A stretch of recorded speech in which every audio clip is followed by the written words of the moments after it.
everyone, and welcome to Thorough Newspaper Analysis, which is brought to you by Losico. So today we have two articles for our discussion. The first one is a multipolarity scripted by the middle powers. So this talks about that how countries like India, Japan, etc. can develop this world into a multipolar world. And the second article is from the Indian Express, which is titled as What Money Transfer Outside Banking System Signals. So this basically talks about the new regime of digital payments that has taken up in the country and how this is going to benefit in the coming future of the market. Before moving further, let's have a look at the Project Maverick, which is almost free CLAT preparation course from CLAT 2021 and 2022. So the link to this course is available in the description box below. You can enroll yourself for this course at just a cost of ₹100. If at all you want to get the slides of this discussion, then you can join a Telegram group. The link to this Telegram group is available in the description box below. And if at all you face any problem in joining the group, please jot it down in the comment section below. We will definitely have a look at it. With this, let's see what is the multiple choice question from yesterday's discussion. Digital Kala Festival is celebrated in the memory of. Your options are Mahatma Gandhi, Swami Vivekanand, Bhimrao Ambedkar, or none of the above. This is the descriptive question of the day. Discuss how digital payments can lead the market of the future. What steps have been taken in this direction so far? With this, let's discuss the first article for the day, which talks about multipolarity by middle powers. So the four middle powers that are discussed as Japan, Iran, Turkey, and India have the capacity to project power regionally, build alliances, and support strategies of the international powers. Now here, why are we calling these four countries as the middle powers is because of their geographical location on the world map. Now, as we know that the Western countries or the West powers are considered to be generally as the USA, and then definitely because of the virtue of their position in the globe, that all Japan, Iran, Turkey, and India are almost on the central side of the globe, and that is why are called as the middle powers.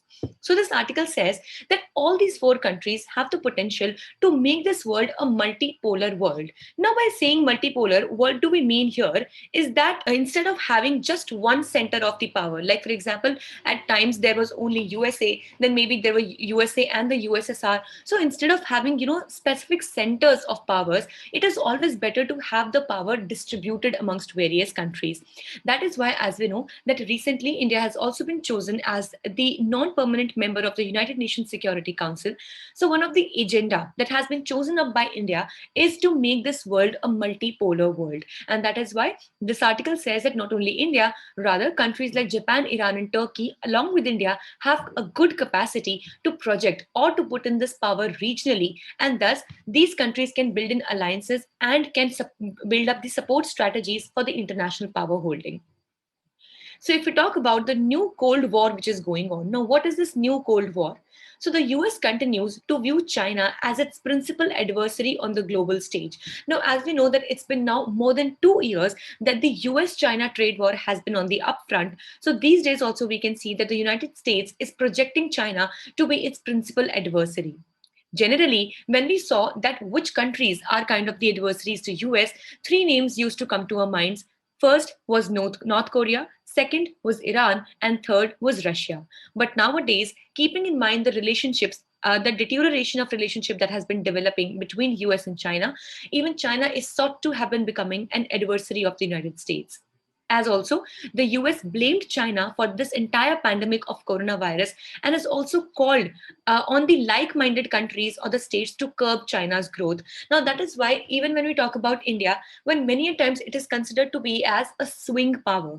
Now, why do we consider India as a swing power? Because many a times it is seen that India has good relations with both China and US. Now, obviously, keeping in mind the latest developments, some issues have been going on with China, specifically regarding the Ladakh and the Galwan Valley issue. Then also some issues with China, with US have been going on regarding the CAATSA, which we have discussed many a times, which is countering America's adversaries through Sanctions Act. But still, it is said that India has the potential to choose any one of them. And that is why it is said that whichever would be the choice of India shall be the country that will have a greater say specifically in the Pacific region. And that is why US has many a times sought India to come together to curb China's growth. And thus, US's hostility for Russia has also developed, and everybody knows that since the time immemorial, since the time of World War, US and Russia have not had very good relationships. And since Russia's war with Ukraine and the occupying of Crimea in 2014, and the allegations of Russian cyber interference in the US presidential elections of 2016. So this has also, deteriorated the situation between US and Russia. So this resulted in closeness of Russia and China. Now, since when we say a very, a common saying wherein we say that the enemy of your enemy is your friend, so a foe of a foe is your friend. When in Hindi also a popular saying goes like, dushman ka dushman dost hota hai. So in that consideration, it is said that since US has been always an anti of Russia, and now since it is also developing hostile relationships with China, this has actually brought Russia and China together. And that is why many kinds of transactions and many kinds of developmental activities are also taking place between Russia and China, which is also called in general as the Great Eurasian Partnership. And thus, it has also reflected in the Indo-Pacific versus Eurasia. So, because as we know that in the Indo-Pacific, the USA is a very dominant power over here, whereas in Eurasia, Russia and China are dominant powers. So if we talk about the middle powers, so if we talk about Japan, Japan definitely is a part of Quad. Now, as we know that there are 4 member nations that are there in Quad. The first one definitely is Japan. Then we have India, we have US as well as the Australia.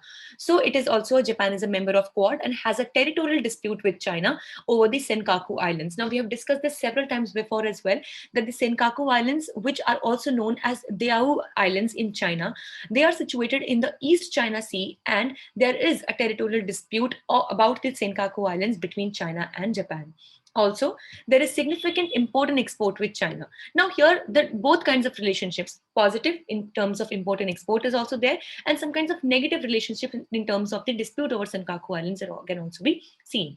Then if we talk about India, India itself also is a part of Quad, and then it has issues related to border and Chinese interference in the South Asia. So there are 2 prominent issues with China within China and India. The first one definitely is at the Pengong Tso Lake and at the sides of Galwan, and also the region of Aksai Chin, which was taken by China. And then if we talk about South Asian nations, wherein China tries to develop its interference and its influence, specifically in the South China Sea, which definitely is not appreciated by India, as India also being the member of SAARC, which is the South Asian region for entire cooperation. All right. So then we have Iran. So if we talk about Iran, so scribbling sanctions by US and the frequent threats of regime change makes it a natural ally of the Sino-Russian axis. So as we know, when I was just discussing about the CAATSA, which is countering America's adversaries through sanctions act, so Iran is something that is always there on America's radar, and any countries that tries to develop any positive relationships with Iran is definitely not liked by US, and thus Iran is not very friendly towards US as well. And also the recent JCPOA issue, which was the Joint Comprehensive Plan of Action issue, or the Iran nuclear deal, from which US had unilaterally pulled out itself, has also made Iran more hostile towards America. And also, it has actually made Iran to shift more or become a friend of the Sino-Russian axis. Please remember, whenever there is this term Sino used, it means Chinese or China, okay? So that is why it has made it or brought Iran closer to China and Russia as compared to US. And if we talk about Turkey, so the new Ottomanism of President Recep Tayyip Erdogan of Turkey was achieved through steady distancing from West and alignment with Russia and China. Now, for this, we need to understand as to what do we mean by the new Ottomanism. Basically, the Ottoman Empire ruled Turkey and the nearby areas for a very long time. And new Ottomanism basically is considered to be a political thought process or a political system of thought wherein the friends that were there of the Ottoman Empire back then, the rule of the Ottomanism or the Ottoman Empire, are now the countries that are considered by Turkey to be friends now as well. So at that time, it had good relationships with Russia and China, and thus this new Ottomanism also, which is taken care of or which is being pulled by the current president of Turkey, who is Recep Tayyip Erdogan. So he also is a follower of the new Ottomanism, and thus it is naturally drawing him closer to Russia and China and pulling Turkey away from US. But it still wishes to continue ties with US. So it is not something that it absolutely wants to clear up ties with US or does not want to do any kind of transactions with America, but still it is showing some kinds of, affinity towards Russia and China. With this, let's discuss the second article for the day, which talks about transferring money without a bank. So, this article says that anyone will be soon able to send money online or withdraw the cash using a mobile wallet or any non banking entity using a real time gross settlement, which is the RTGS system or the NEFT. So, as we know that till the date, the NEFT was a very popular system of net banking and making transactions that were very easy and could be done online. Similarly, this new system that is real time gross settlement is also coming up, wherein it will be made very much easier to have a mobile wallet and to make online money transactions. So if we talk about this new facility, so the Reserve Bank of India has proposed to enable payment system operation to take direct membership in the RTGS, which is the real-time gross settlement, and the NEFT. So this initiative is expected to minimize the settlement risk and enhance reach of financial system to all user segments. Now, as we know that even if we talk about the current situation of digital payments in India, though it has become a common thing since the times of firstly the demonetization of the money, and the secondly since the time the lockdown had been put up, so definitely digital payments have reached a greater number of people as compared to the previous times. But still, we have seen that there are a lot of people, specifically in the rural areas or the people that are not very well educated, that seem to believe that there are a lot of risks that are involved in digital payments that are done online, and even it becomes difficult for them to access or learn these facilities. But now, this new system which has been proposed by RBI, this will be made easier, and also the entire settlement system will be made very much risk-free, and any kinds of risks of frauds shall be minimized, and it shall be made sure that a larger user base can use this particular facility. Also, the entities will not be eligible for liquidity facilities from RBI. So with this, the implications that are attached to this are that it would increase the digital payments and transactions, and the individual's credit profile will also be available to non-bank entities now. Now, having more people using the digital payments or transactions is not a bad thing, but with this also comes huge responsibility to take care of various frauds that are taking place these days. And also, what will be another con of this is that the information of the credit profile of various individuals will be available to various non-bank entities as well. So these non-bank entities, various can be, like Google Pay, MobiKwik, etc. And this will allow the non-banks to withdraw cash up to rupees 2 lakhs. And the eligibility for this particular initiative will be given to Google Pay, MobiKwik, PhonePe, Amazon Pay, etc. And thus the transfer will be allowed only to the KYC compliant entities. So for this entire KYC with the Aadhaar verification will have to be done for using this particular facility. So if we talk about the future of the financial technology, which in short is also known as the fintech in India, so India is on the way to become Asia's top fintech hub with an 87% of fintech adoption rate against globally just as 64%. So definitely we can see huge change in the entire ecosystem of the financial system in the country.